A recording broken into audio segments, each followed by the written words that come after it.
Greetings Tau'va, and welcome to this very special episode today where I'm going to be discussing a prestigious event that's happening next week in Atlanta run by Games Workshop, and that is indeed the Warhammer World Championships.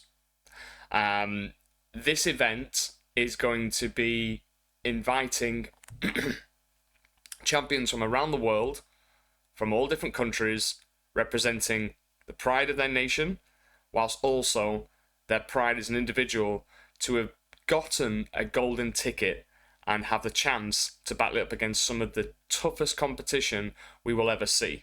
And I'm super excited.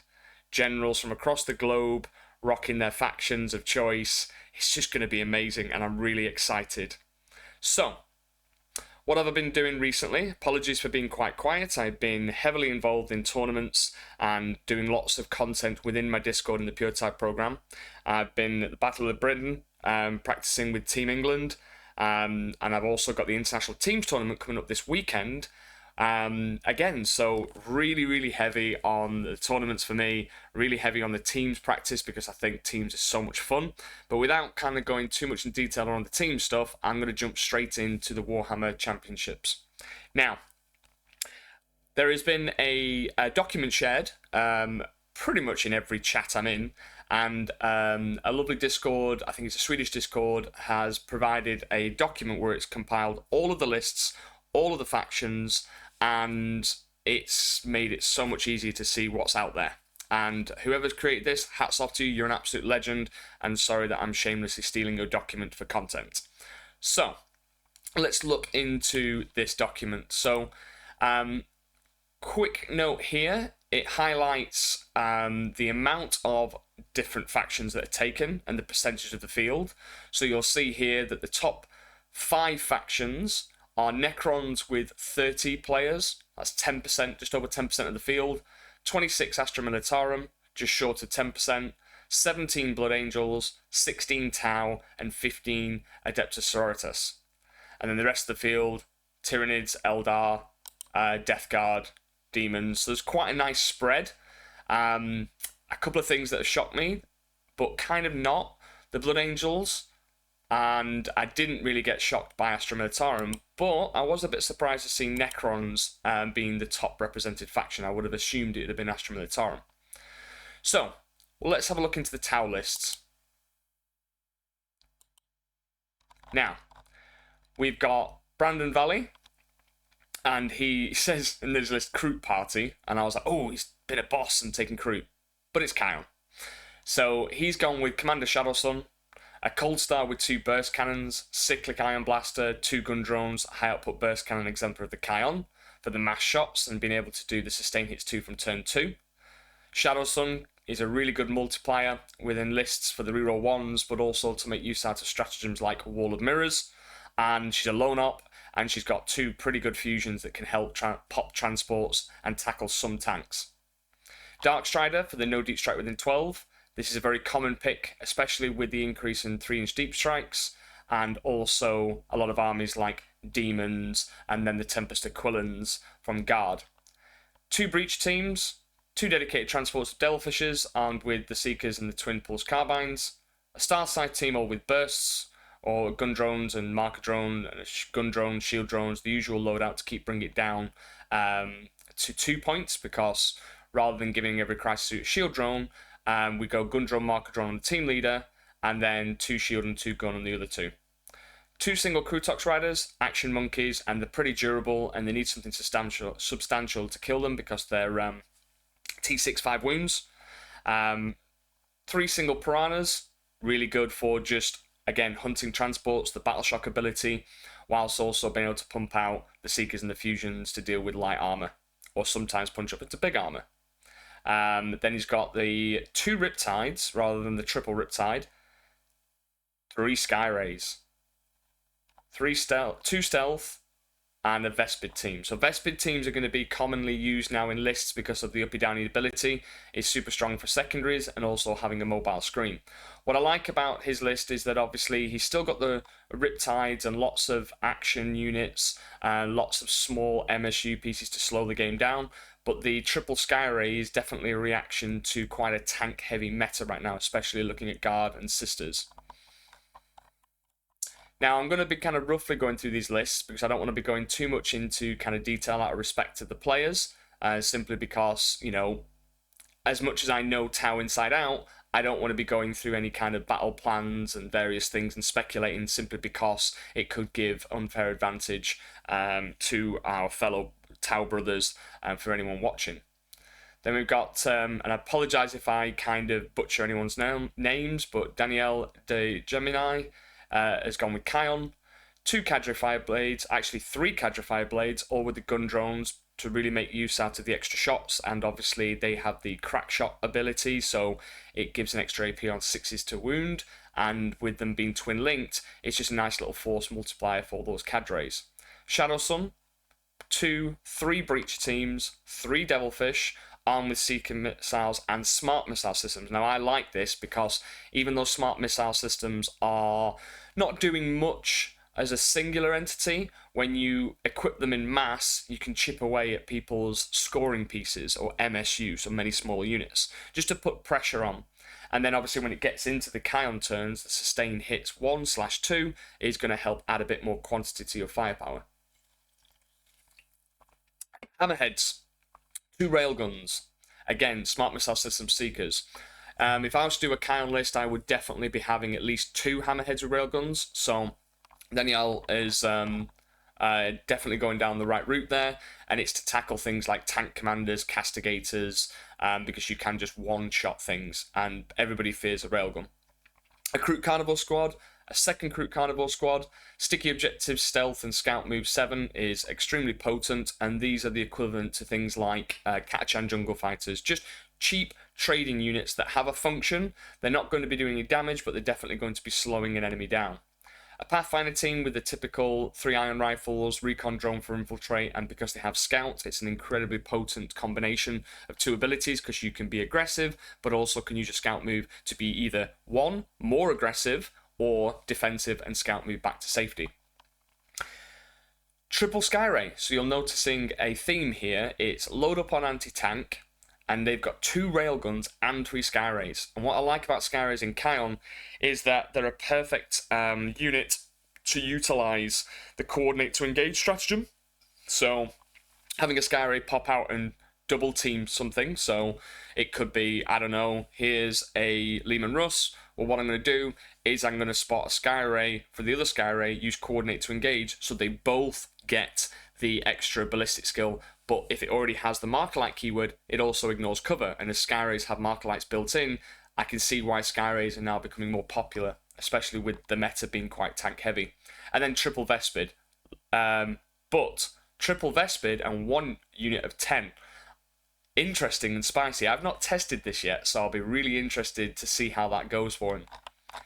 Then we've got another list. So Davis Frey, he's gone with Retaliation CAD, and it's Commander Farsight, a Cold Star all with fusions, a Cold Star with a Cyclic and 3 missile pods, another an Enforcer Commander with 3 missile pods and a Cyclic, and with a Starflare ignition system, and an Enforcer with 3 missile pods Cyclic, and Dark Strider. A broadside team of 2 with the support system and the Seeker missiles and the rails. Again, another form of anti-tank, and will provide quite a useful long-range platform to be able to deal with things like tank commanders and tanks from range rather than having to get close. Fire Knife team all with the missiles. A Fire Knife team all with the missiles. A Starside team with bursts, and a Sunforge, 2 Sunforge teams, and a single Ghost Keel. Then for a bit of utility, a Crew Carnivore squad, a Pathfinder team with the recon and the usual loadout, and 3 stealth, and he's got 2 units of 5 Vespid. I think Vespid are really good in retaliation, because what it allows you to do is really kind of bank on doing the uppy downy ability, and I quite like that, especially if you combine it with the Starflare ignition. Then we've got Frederick, who's running Kion. So already we've got 3 Kion lists, and they're all kind of different in their own way. So we have here a Cold Star with the Cyclic and the 3 Plasmas, exemplary Kion and 2 gun drones.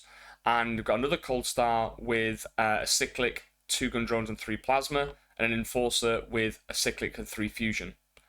and a marker drone, shield drone. Fire knife team all with plasma, fire knife team all with plasma, a pathfinder team, a single piranha, triple riptide with the ion accelerators and the missile drones, and 3 sky rays, and 3 stealth, and 2 Vespid teams. Solid, well-rounded list. I like the plasma fire knives. It gives the Kion detachment a lot of speed, and I've definitely ran variations of this list with WTC, with the plasma fire knives being able to definitely pump out damage, and turn 2 is sustained, and fire knife teams have full rerolls if your opponent is at full starting strength or the unit is at full starting strength. So then you can really kind of fish for those 6s, and then a second unit can come in later and be doing various things with the stratagems, like +1 to wound stratagem if you're shooting at something on your designated trap objective. So I can see where he's going, and then the sky rays are durable tanks, dealing with tanks, but also being able to do coordinate to engage. We've got another retaliation list done by George Griffin. So we've got Commander Farsight, Cold Star with all the bursts, 2 burst cannon cyclic, high output burst, 2 gun. We've got a Cold Star with the 3 plasma cyclic Starflare ignition system, and a Cold Star with 4 fusions and internal grenade racks, an Enforcer Commander with a cyclic and 3 flamers, an Enforcer with 3 flamers and a cyclic also. Fire Knife team all with plasmas, a Starsight team all with bursts, a Starsight team all with flamers, a Starsight team all with flamers, 1, 2 Sunforge units, 2 Ghost Keels, Crutox Rider, a single Crutox Rider, 2 single Piranhas, and it should be 3 stealth. So, Ghost Keels, durable. I can see where the list is going. I've got 2 Ghost Keels, being able to double up, protect primary points, and also be annoying and lure the enemy out. And in a lot of these RetCAD lists, you'll have very similar sort of approaches. I've got either lots of stuff like a go wide build, or I've got these durable Ghost Kills for going Riptides, because I think Riptides are a little bit too swingy in Retaliation CAD. You can have one pop off if you're shooting at something that's, say, 6 models or 11 models, including a character, because you could do the Aracon Protocol strat for the important sustain hits 1/2, depending on the size of the unit. But I do think that it's better to take either more Crisis Suits or Ghost Kills within Retaliation. So another bit of a different take on RetCAD, and it'll be really interesting to see how all of these generals pilot these different lists. Gregory Hunter, the Dinger Greg special. I don't quite know what that is, because I don't know you, Gregory, but it'd be interesting if I can chat to you and see how your list goes, because you've got a Kion list, 2 Cadre Fireblades, Dark Strider, and Ethereal, which I don't usually take Ethereal, so I'm immediately like, you have my attention. 2 Breachers, 2 Devilfish, a single Ghost Keel, a single Hammerhead with a Railgun, Kroot, Pathfinder team, single Piranha, double Riptide, Skyray, triple Stealth, double Vespid. Nice, well-rounded Kion list. Got lots of mission play. You've got breaches and cadres to really kind of force multiply the damage from breaches, so I can see where you're going with that list there. Let's have a look at another one. Let's see. We've got Jack Harpster. So Jack Harpster needs no introduction from Art of War. He's gone with Retaliation CAD, and obviously if you go to his Art of War video, he discusses his list in a little bit of detail. But similar sort of approach to a few of us. It's just, I'm just going to go and gun down things. So he's got Cold Star with 4 fusions, 2 shield drone, Cold Star with 4 fusion, 2 shield drone, Enforcer Commander with cyclic, 3 missile pods, Starflare, 2 gun drone, Enforcer with 2 gun drones, cyclic, and 3 missile pods, and Enforcer with 4 fusion with 2 shield. 2 units of 2 broadsides with the support system, Seeker missiles, rails, and obviously the attached missile drones. He's got 1 Flamer Star Scythe battlesuit. You've also got 2 Burst Cannon Star Scythe units, and a Sunforge, triple Sunforge units, a Ghost Keel, a Kroot Carnival Squad, triple Stealth. So, as he says, light on the action monkeys and the mission pieces, but definitely going down the route of aggression. And the broadsides are there again for another form of anti-tank. So 5 forms of anti-tank, definitely teching for guard there, and I can see why. Jason McKenzie, definitely going to look forward to meeting you in person, buddy. I know we did a video together on the Puretide Program's YouTube channel before, so I'm really liking the fact that you've gone Ret Cad as well. So Jason's gone with Cold Star with the 3 fusions and a shield generator with the internal grenade racks, an Enforcer with the cyclic 3 missile pod 2 gun drone with a Starflare ignition, an Ethereal, filthy. Come on, man, where's Farsight? Only jesting. But obviously the CP generation is really powerful in Ret Cad because you do want to blow a lot of your CP on stratagems, and sometimes you can kind of find yourself quite light on command points. 2 broadside teams armed exactly the same, like I said before, with the rails, the seekers, the actually, correction. This Mega Chad has done smart missile systems, which I like. So he's gone with rails, missile drones, SMS. Now, with the fact that the broadsides ignore modifiers, it's there to help various matchups that are going to have MSU builds, looking at, like, here's an example, Eldar with Scourges, or anything T3, just being able to shoot it from indirect, and strength 5, hitting on 4s with ignoring modifiers, and twin linked, it's really strong. So you've gone 2 units of identical broadsides, which is different, say, Jacks with the Seeker missiles. You've got a finite team all with missiles, obviously providing the missile finite is providing that range, and with the full rerolls to hit, you can still use Aurocon Protocol, so they are a good target for that. It's just a little bit of shame about the missile pods for me because they're only AP1. But you've following up with a Star Scythe team with all flamers. You've got a single Sunforge team. You've got a Ghostkeel Kroot unit, and you've got a single Krutox Rider. You've got a Pathfinder team for double guiding. Grav, so no recon, so just a kind of way of having a screen there to debuff someone's charge by making them -2. You've got 2 Riptides, 3 Stealth, a single Vespid. So even though I talked about Riptides for me, I don't like them in Ret Cad. I'm hoping that Jason will prove me wrong. But Jason's gone with 2 Riptides and armed them with the Fusion Blasters and the Ion Accelerator, which makes sense because using these aggressively and making that fusion go from strength 9 to strength 10 is a good breaking point. Then we've got myself. So I decided to go a little bit wide here.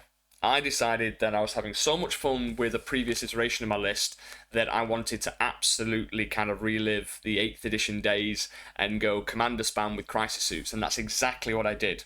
And I will tell you a little bit about it afterwards, because there is a kind of thought process to my madness. So let's get straight into it.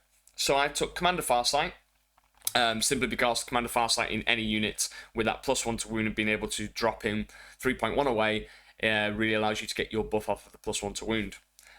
Could be a great force multiplier in Burst, Starsight, or Fusion, or Flamers.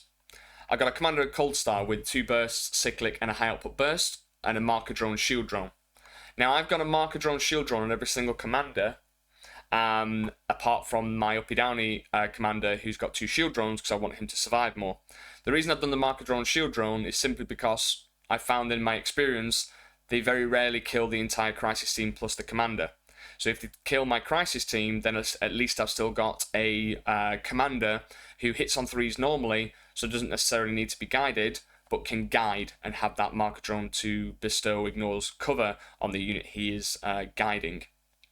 So I've got another Cold Star with 4 fusions. I've got a 3rd Cold Star armed the same as the first one with 2 bursts, high output bursts, and cyclic ion blaster.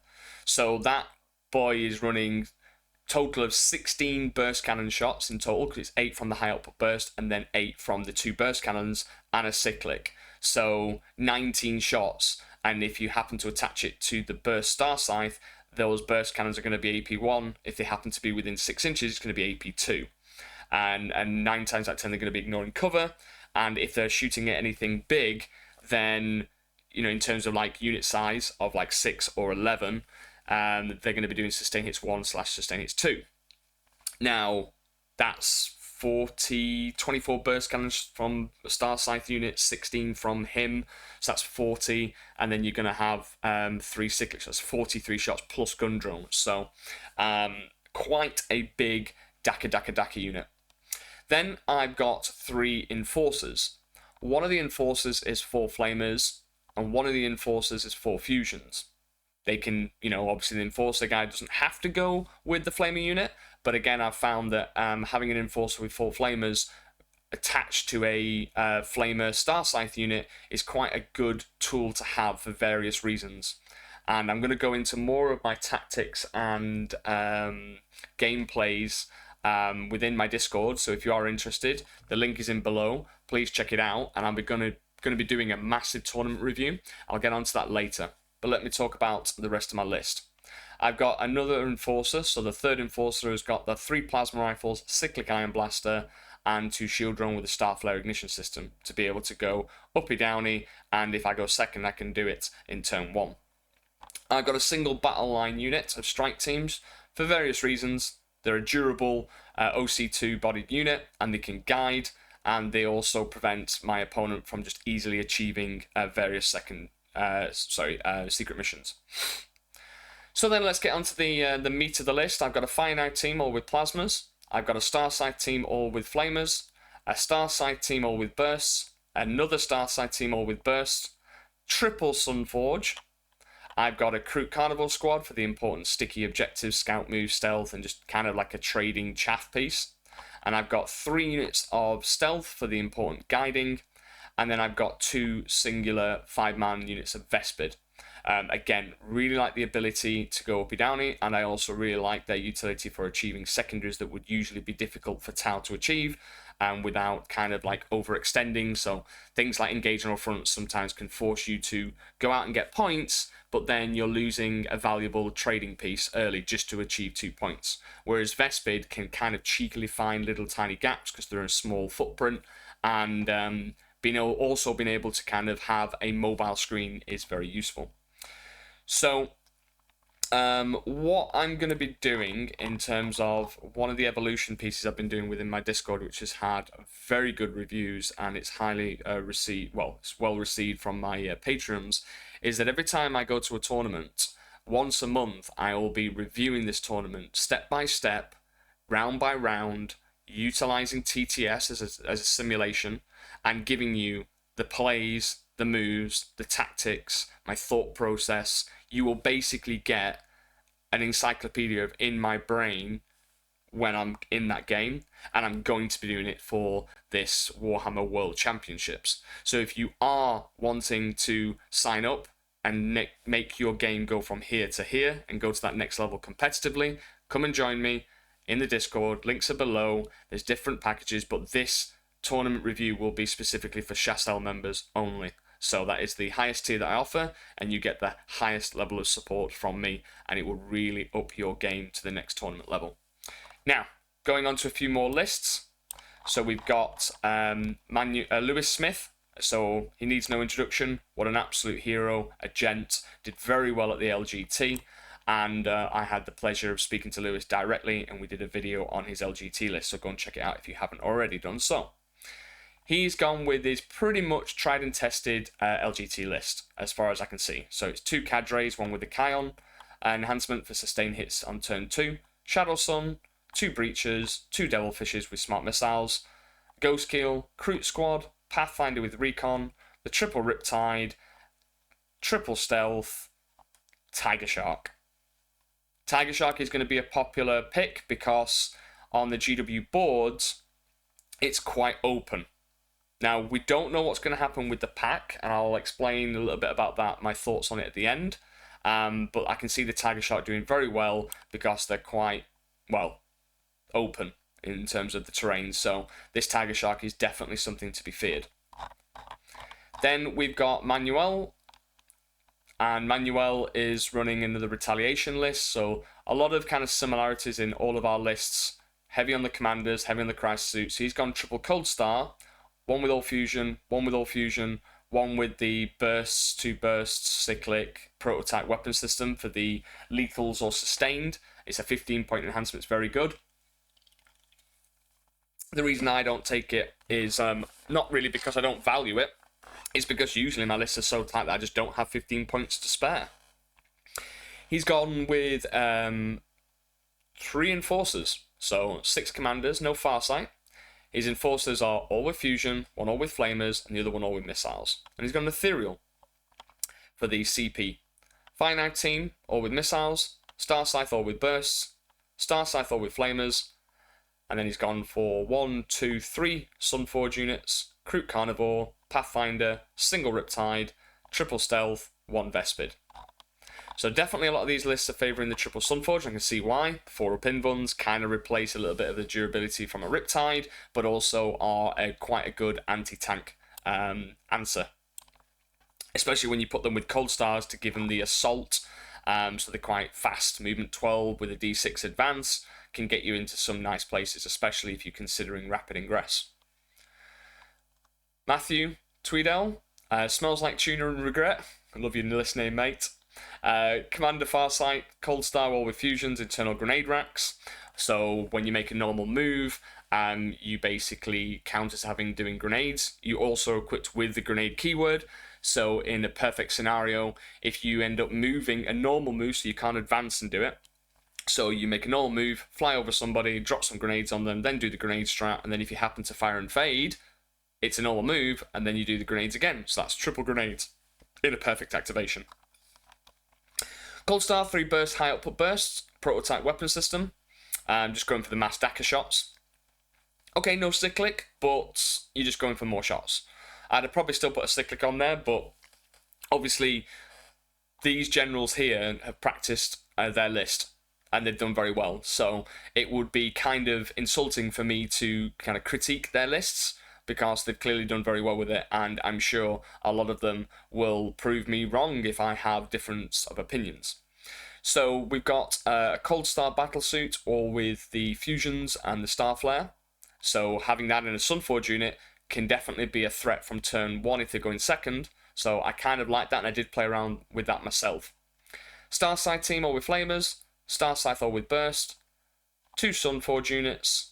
2 Ghost Kills, Kroot, Pathfinder team, double Riptide, triple Stealth. So still got a couple of Riptides in there for that long range firepower.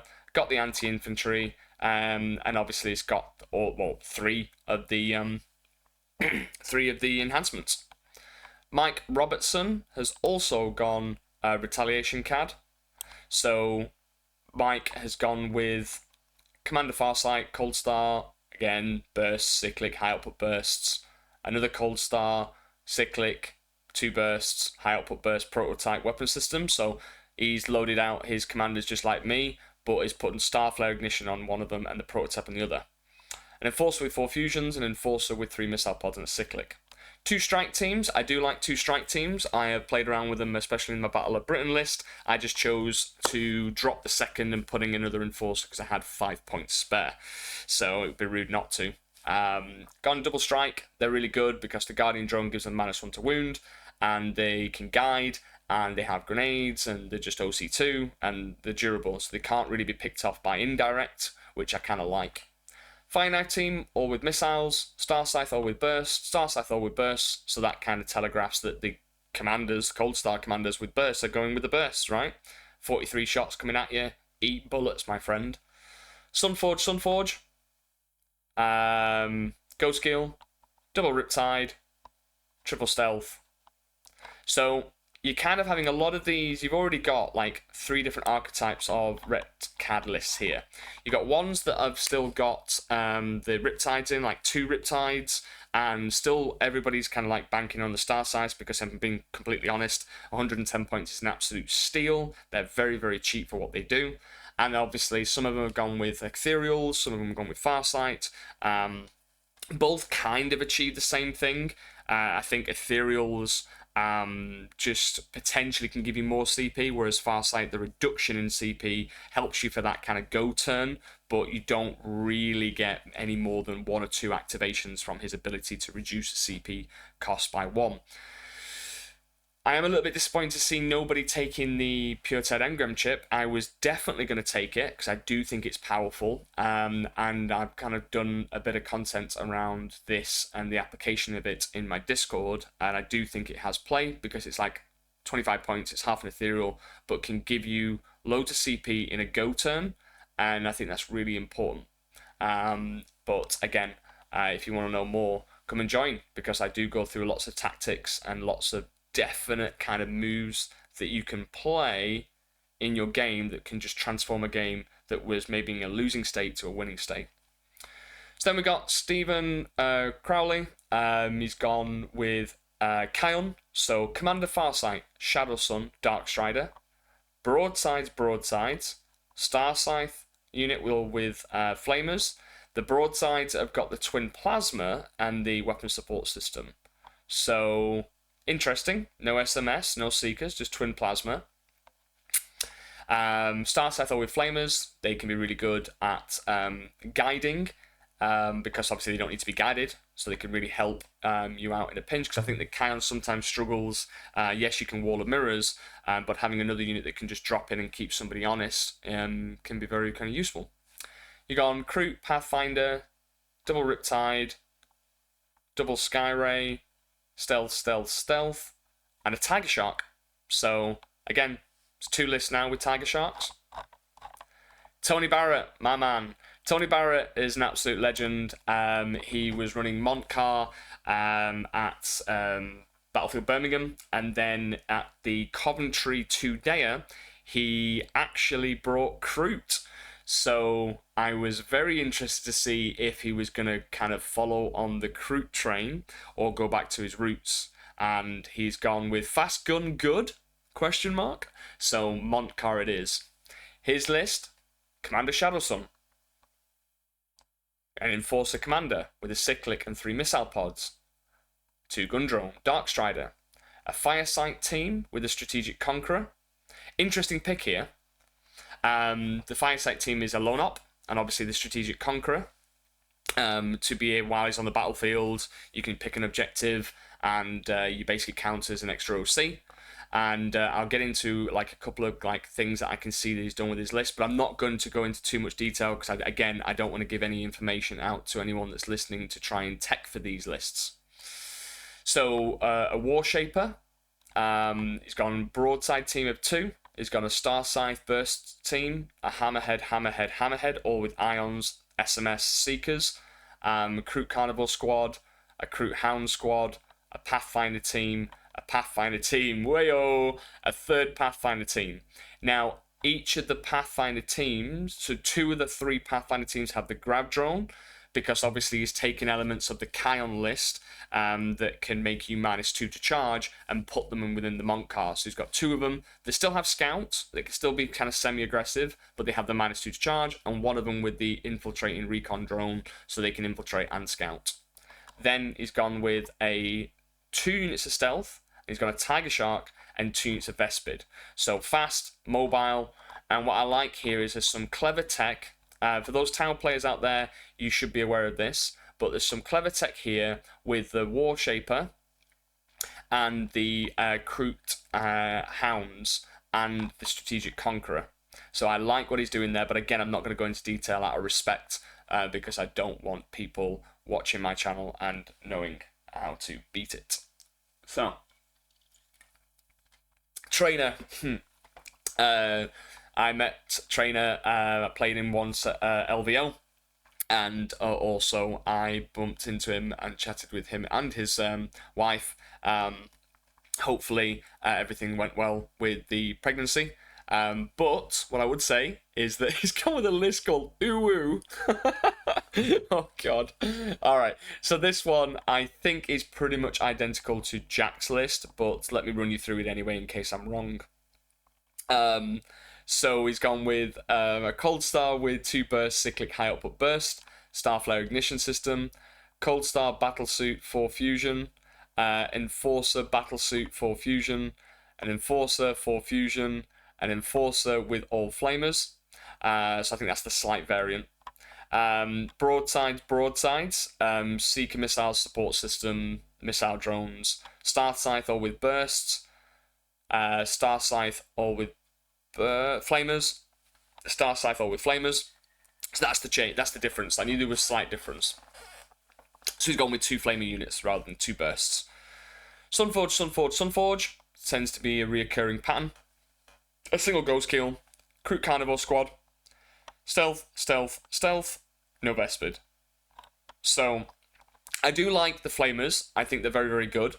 One, they can guide, so you can do various things where they can deep strike and guide for another unit, and you're not always relying on your stealth to get into position. Because I think the problem with stealth outside of Kion is that, you know, once you have deployed them, they are a little bit telegraphed. So having something that's quite mobile that can drop in and guide from like tricky angles, I think that's where the Flamer Star Scythe team really shines. So, some absolute heroes that I know and some heroes that I don't. But the majority of us have gone with Kion or Retcad. Well, actually, that's a bad statement. We've all gone Kion or Retcad. These are the 2 factions, 2 detachments that I was toying up between. I was like, okay, so the meta is going to be very tank heavy, especially with guard, tank commanders, sisters with castigators, and then there'll be a couple of wild cards out there like CSM builds maybe, or Death Guard, or certain marine builds with like tanks. So we definitely have to bring anti-tank, and I think that when I was weighing up the options, Kion can definitely play the tank war, because you can do Sky Rays like a lot of these lists have got. They got like double Sky Ray, double Hammerhead, or triple Sky Ray, 1 Railgun, that kind of stuff, or broadsides. So you can definitely take between 4 and 5 decent anti-tank pieces to be able to play that long range game. And then Retcad, you've got this ability to not have to really care about terrain. And what I mean by that is that Kion struggles with sometimes that kind of early pressure game. And if the opponent goes first, they can rush up, they can stage and really push at you in turn 2. Hence why a lot of these Kion lists will have the exemplar of the Kion turn 2 to at least be able to respond rather than being hemmed in. But with Retcad, you can push that aggression button whenever you want. And you don't really care for terrain to some extent because your 3.1 deep strike and your ability to be everywhere or anywhere at any given point can kind of cover up the traditional weakness of Tau or Kion builds. And then if you look at some of the Kion builds like Lewis's and anybody else with a Tiger Shark, is that the Tiger Shark is their little answer to stuff that's going to be hidden behind terrain like Exorcists, Indirect, or Guard, or anything that's going to kind of try and stage. They can at least dig them out. So every one of these lists has some sort of aspect of, I've got stuff to dig you out. Because if you kind of go wide with like loads of tanks and stuff like that, and you don't have any ability to kind of get into those little tight angles, then you're just going to get rushed early. So a lot of these generals have made the right call of at least having some part of the list to be able to go and pull out the enemy from their little staging zone. But Retcad does this just way better. So we've got kind of like a really interesting split of Kion and Retcad. And obviously we've got the one hero, Tony Barrett, running solo with his flag of Montcar. No Kroot, unfortunately. Sad to see, but I think 1, it's a lot of models. 2, there's going to be a real emphasis on time management. So I think that I can understand why. And I think with the meta as it stands, Kroot are very, very, very good when people don't understand how it operates. When somebody understands how it operates and gets the core concept of the Kroot, which is just bodies, then it can be played around. And I think with the meta being quite hoarded, there are other horde armies out there that would just rinse Kroot. So I can understand competitively why people didn't take it. It would have been nice to see one solo hero take it, myself included. I could have done, but I was having too much fun with Retaliation. So why did I think the big question is, and again, I can't really go into too much detail, but why didn't I go broadsides? Why have I just kind of gone 7 commanders and 21 crisis suits?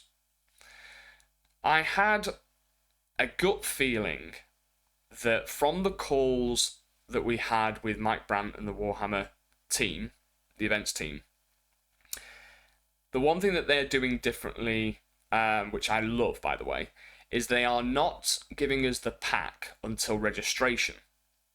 And the reason they're doing this or not giving the pack early is because they wanted everybody to have equal time to plan, rather than granting an unfair advantage to somebody who maybe is a content creator or maybe has different work schedules. And they wanted everyone just to be provided the pack at check-in, and then we're all on a level playing field. They want to make this a very competitive event, and have done lots of work behind the scenes, like altering like an FAQ document, bringing it forward, giving a certain clarification in rules and data sheets, like the Tempest Aquilans no longer being able to rapid ingress 3, to allow people to not get rapid ingress and then go, well, great, I can't charge. So they're doing a lot of things that are making the game healthier in general, but for this event, they're doing everything they possibly can to make it super clear, super competitive, but fair, and I love that.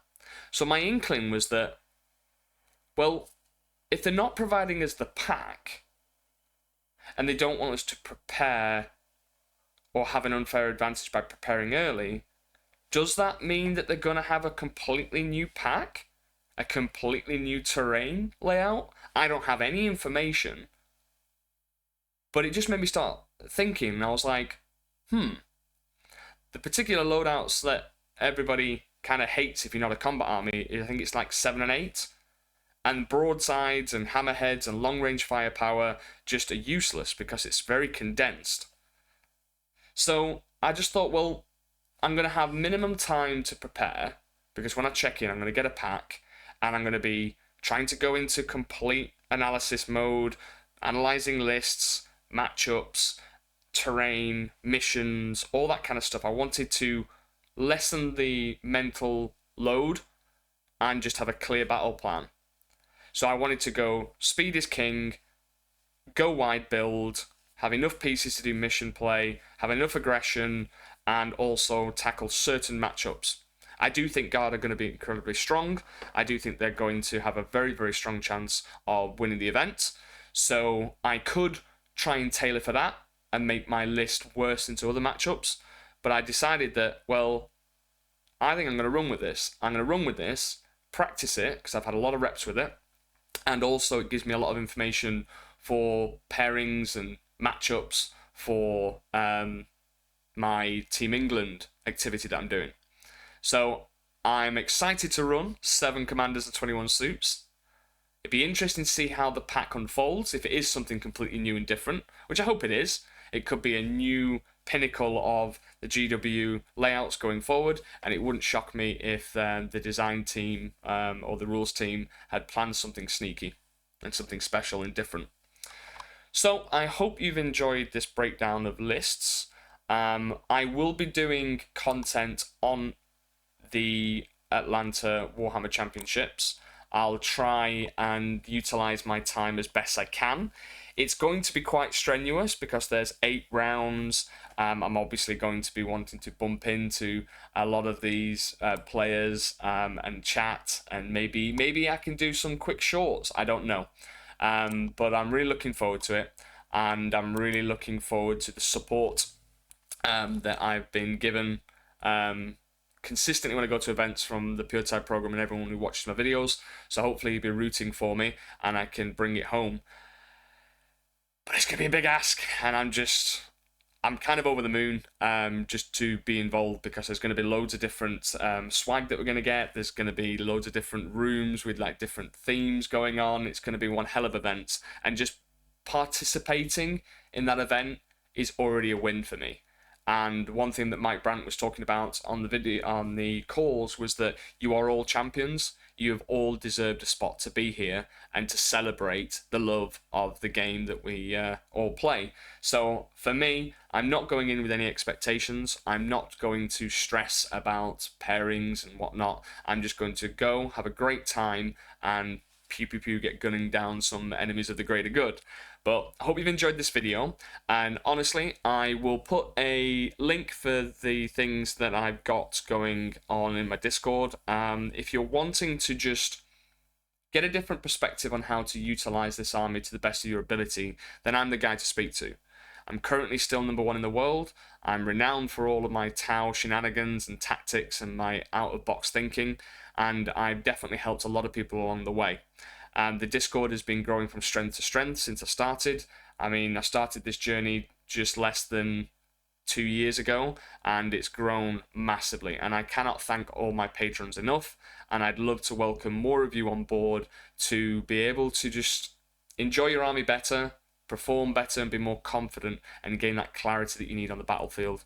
So thank you very much for watching. Links are going to be in the description below. Plus, I will give you a paste bin of my list for the WCW. So, thank you very much for watching. Take care, and I'll speak to you all soon.